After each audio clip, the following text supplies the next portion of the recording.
Hello and welcome to Nitro Talk. Today we're going to be taking a look at this Ultimate Engine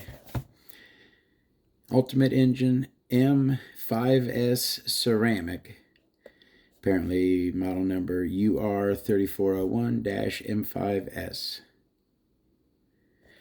And this is the Drake break-in version. That you can also see the sticker right here, which I think is really cool. Now, I've been, as someone who's been into RC for as long as I have, I've been a big collector of RC car action magazines. I believe I have somewhere in the vicinity of 200 to 250 RC car action magazines. I've seen a ton of Adam Drake, articles on him. I'm a subscriber to him on YouTube, of course. He's someone who I'm very familiar with, and not just an RC personality, but a Nitro driver from way back. Has been doing Nitro since the beginning. Always been a Nitro driver, Adam Drake. So I got a lot of respect for Adam Drake, let's put it that way. The fact that this, I believe he does the break-ins himself, I'm not positive, but oh, and I was also the thing about, please like and subscribe if you're into Nitro engines, Nitro vehicles, anything whatsoever to do with the Nitro side of the RC hobby. The other thing I was thinking of, since this engine has the Drake break-in, right, which is called the Drake-in, right? That means since this engine has had a Drake-in performed on it, that means that now, at this point, it has been droken in. All right, past tense. All right, let's go ahead and take a look. In a bag with a desiccant packet. I do not like moisture anywhere near my engines. And this is an engine that I bought to race myself in buggy. I'll be honest, I've been, racing, and okay, when I first started this channel, I was thinking branding, right? Everything. So it was Todd's Tours, Todd's Tips, and one thing was going to be Todd's Tangent, or Tangents, when I went off on a tangent on something else. But anyways, I don't know why I explained all that to you. And now that I've said all that, I don't know what I was going to tell you. I completely lost it now. Okay, all right, I remembered. There's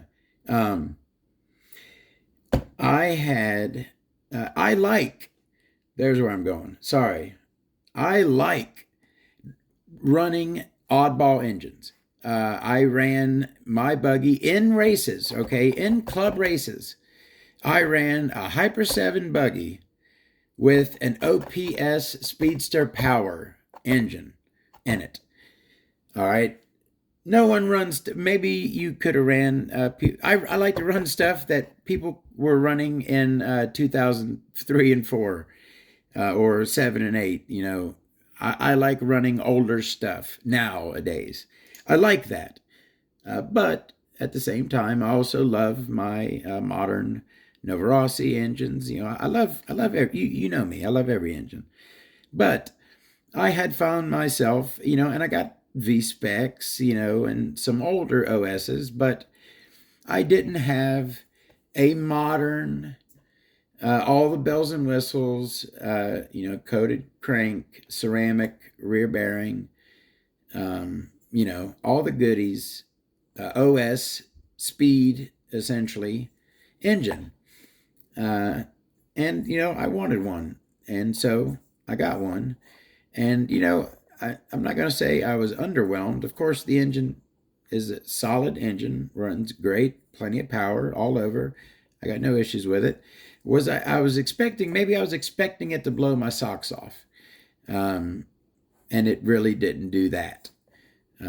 I think that, and maybe this will be a controversial statement, but I believe that I can get pretty much the same power out of my SH PT21AO engine.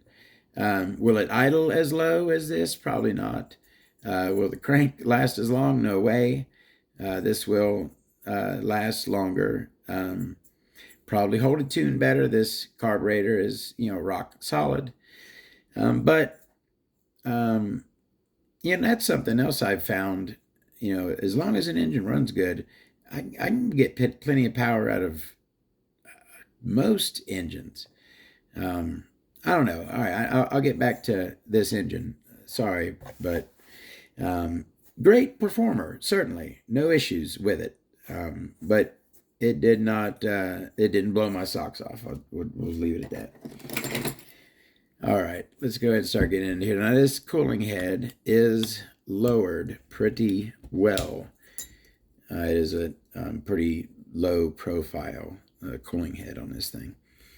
It looks like an 8mm Venturi on this, although I'm not sure if it is an original one. Kind of looks old and faded, but maybe that's just how it looks. The high-speed needle on this has a unique heat sink cooling fin, metal brass housing there for the high-speed needle, and kind of unique and cool. And I'm always down with unique and cool stuff. Does that? So, what would be the point of that? Obviously, if it has fins, it's for cooling, right? I mean, that's logical. The first thing you would think. So, cool your fuel down. That is something that, I mean, there are fuel. Actually, I think I got one right here. I was going to be I'm trying to get everything together. There is a ton of stuff I'm getting together for my Nitro Gimmicks video. This is going to be a great video. My video on Nitro Gimmicks. And one of them, now, I'm not saying that this is a gimmick. This is going to be in my Nitro Gimmicks video. Okay, I'm not saying that this particular one is. This is a cheap Chinese one with plastic nipples and small, not very big fins. I have a Novarossi one, and it's night and day. It's longer. The fins are huge, brass nipples, of course. But anyways, I'm sorry, I'm going all over the place today. But so that is a fuel cooler that you run on a vehicle. So that essentially, I guess, is made to do the job, the same job as that, to cool the fuel. Look for that RC Gimmicks video. It's going to be a great one. All right, I'm taking all day on this. Sorry about that. Now, the carburetor on this is going to be insulated. So, oh yeah, and that's things very easily came out of there. Let's go ahead and do our back plate, which, as we see on this Ultimate engine, is a nice red anodized or powder coated, one of those, I believe anodized, but it's aluminum, and it is red. I can tell you that for sure. It does have an indicator for up on it. And what does it say on there? It says Ultimate Racing Originals on that red backplate right there. I ran this, like I said, I got it to run in buggy. I ran it for about a gallon, and at that point, I was kind of like, okay, I wanted to experience basically, a modern OS speed, which is arguably the best, and I probably not a whole lot of arguing. Those are the best engines, the most expensive engines for sure, are your OS based engines, the OS speed engines. I wanted to try one, and so once I had, I really didn't need to run it anymore. So it was used when I got it, but it was low use.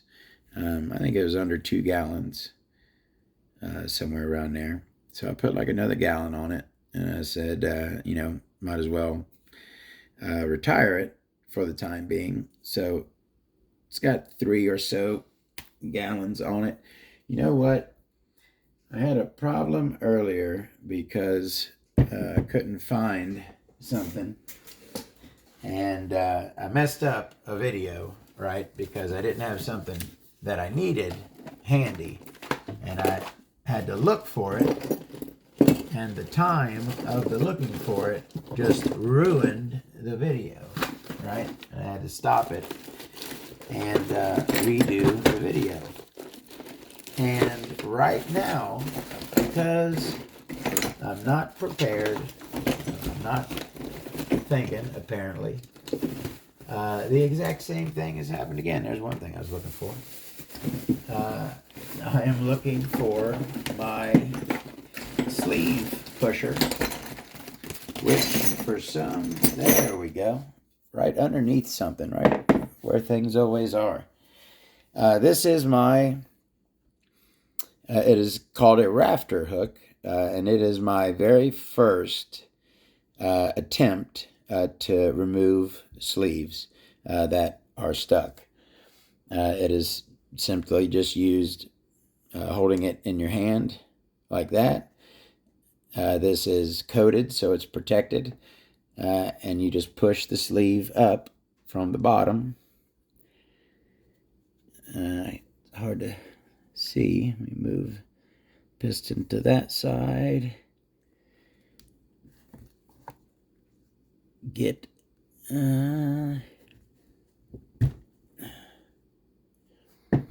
push the sleeve right up like that. I mentioned this before. I've been looking for this exact same one. I can't find this exact same one, but I can find very similar ones. And I'm going to get me some more, because this rubber tip eventually is going to, I could re-dip it. They sell the plasti dip. Yeah, that's what I'll do eventually, is re-dip it. Yeah, that's right. I guess I don't need another one. I could just re-dip that one. But yeah, my favorite, I discovered, I don't know how I discovered that was perfect for pushing up sleeves, but I did, and ever since, I love that thing. That's my favorite sleeve removal tool. All right, we got our sleeve out. We can take our piston off, and we can remove our crank. All right, was there instructions or anything under here? Looks like I got a paper towel under here to protect something. Okay, yeah, there is. Oh, okay, a few things under here. Got a Adam Drake engine break-in service and sleeve resizing card. Got a cool Drake Racing sticker, a little double there, that's cool. Got this also, looks to be from Adam Drake, a little telling you about how to take care of your broken-in engine. And then finally have a manual with hopefully an exploded view somewhere. Maybe not. Yeah, it's just one sheet. So that's what we got in the box. All right. All right. Now let's look at some modern OS goodness here. We'll start with that carb. Now that not a marked OS carb like the 11J or anything, but certainly made by OS carb. I don't know like the code for it, but red. Now this isn't marked, but red generally specifies. Most companies make their 8mm red. In line on the front there, and it is a 3-needle carb. Another unique feature on this is twin grub screw holes, although this one only has one grub screw in it, apparently. That one, there's none in there. Yeah, there's that unique cooling high-speed needle. Like I said, 3-needle carb. Nice black silicone boot. I don't know why that hasn't been turned. It's sticky. O-ring, and it is insulated. Nice, smooth black. Didn't have any, obviously, carburetor ran like a dream. No issue, obviously, with the carb whatsoever. Carb beautiful on this thing. Let's look at that head next. Like I said, it is lightened, drilled out really well. It's lowered, pretty low profile. I have a cutout for the exhaust in the rear. Ultimate Racing Originals M5S Ceramic. Pretty light. There's that back plate we talked about. And, well, that red, some of that red's coming off on the inside there. Does not appear to be inserted with steel. There's a line there. And a line right there. But it doesn't look like a contrast in the metal. O-ring set kind of far back from the base. And it looks good on the outside. A nice red anodized aluminum.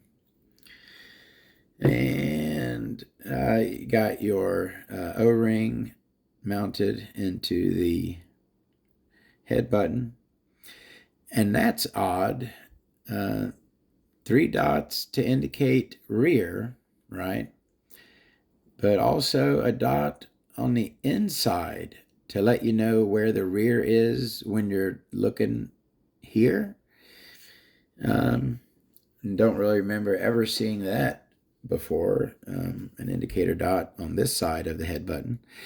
That glove plug appears to be in good shape and should be a P3. Yeah, of course it is. It's a P3. We'll check out our shim stack. Got one on here, and then there's one that stayed on the engine. That almost feels like a 1 in aluminum, which you almost never see. Very rarely do you see a 1 in aluminum. Usually aluminums are 2 or 3s, and then the 1s will be in copper or brass. But that is a... No. Yeah, I gotta find... Okay, luckily it's in the case. I thought it wasn't in the case. All right, let's see what that is. That's kind of... it's a 2. Make sure we're good, yep. It's a 15. That's why I couldn't get the feeling of it, because it's in between a 1 and a 2. That's a 15. Yeah, it's an odd. And then that, no, it's a 1. Yeah, it's a 1. So a 0.25 millimeter shim stack on the Ultimate M5S. That's kind of unique. Like I said, O-ring, P3 plug, That's pretty much it. Oh, got a couple, that's kind of unique. Couple grooves in the edge of that there. That's kind of unique. All right. You know what? Let's do the piston first. Looking nice on the top there. Looking really nice. Got a little bit of color on the side. Pretty meaty on our connecting rod. Pretty meaty there. Nice. A little dot right there as well. We are knife edged, although not sharp, not super sharply knife edged, but we are knife edged.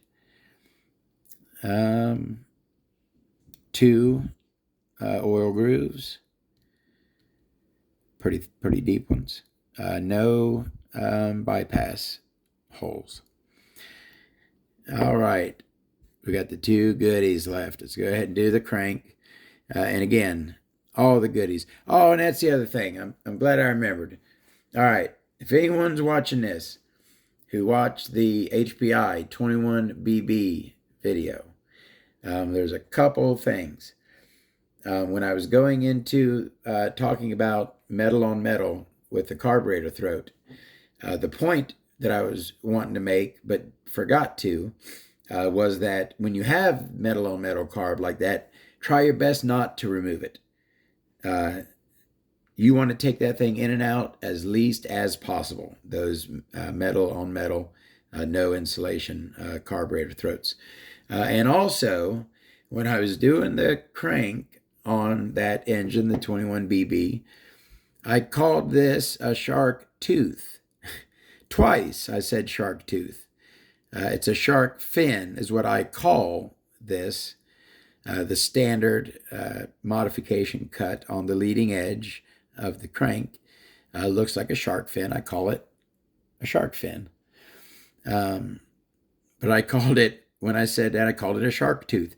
Now, maybe someday I'll discuss, I did something accidentally hurt myself. I used to be sharp as a tack, and I still think I'm 90% sharp as a tack, but I notice nowadays that I mix words up sometimes, and it bothers me because I've always been so proud of my sharpness. So anyways, let's move on from that. Beautifully coated.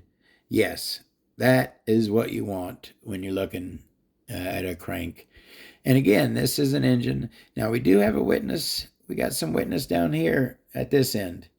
Yeah, we have some wear on there, which is, I'm almost surprised to see that.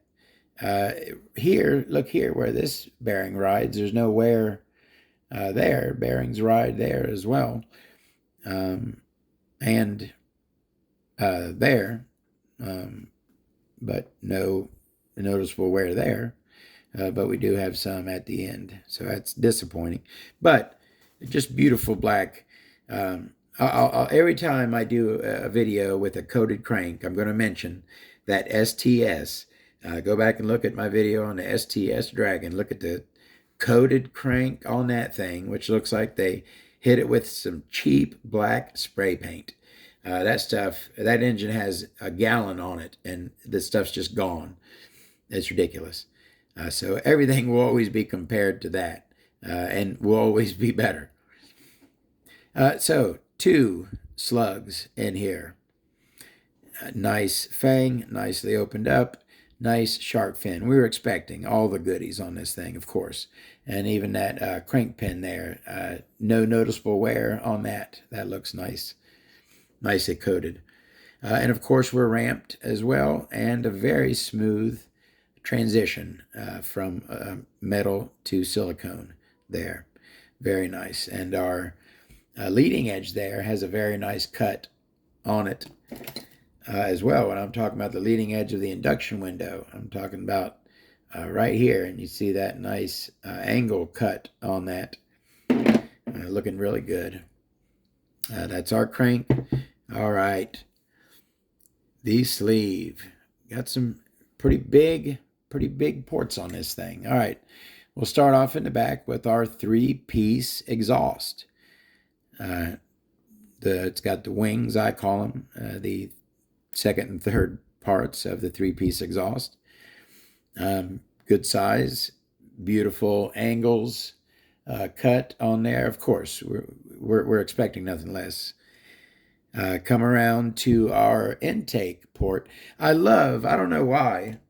It's not like it helps anything or anything, but I love when the chrome kind of like overflows onto the front of the port here, like that does. You can see the chrome on the front of the port, on the outside of the port.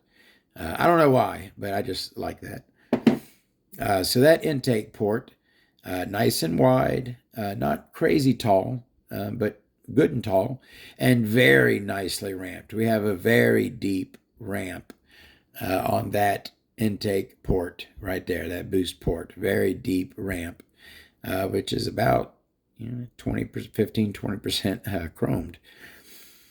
All right. On the side here, we have, this is, another kind of unique situation. Have one rectangle laying on its side and one rectangle laying on its end. Now, a lot of times for these ports that are next to the exhaust, there'll be like a small, thin line. Or you'll have just one port with a big fang right there. But no, this has two very large openings. The Schnurley port on the side there is very large. And it is ramped not only on the bottom, but ramped on the side here almost. You can see that extreme angle. You can see, directing in that direction very, very well. This port is ramped very nicely. And as well, our port here next to the exhaust, not really a ramp on it, but you can tell that the angle it is cut, it's not just a hole cut straight into it. It's angled very nicely to direct that air.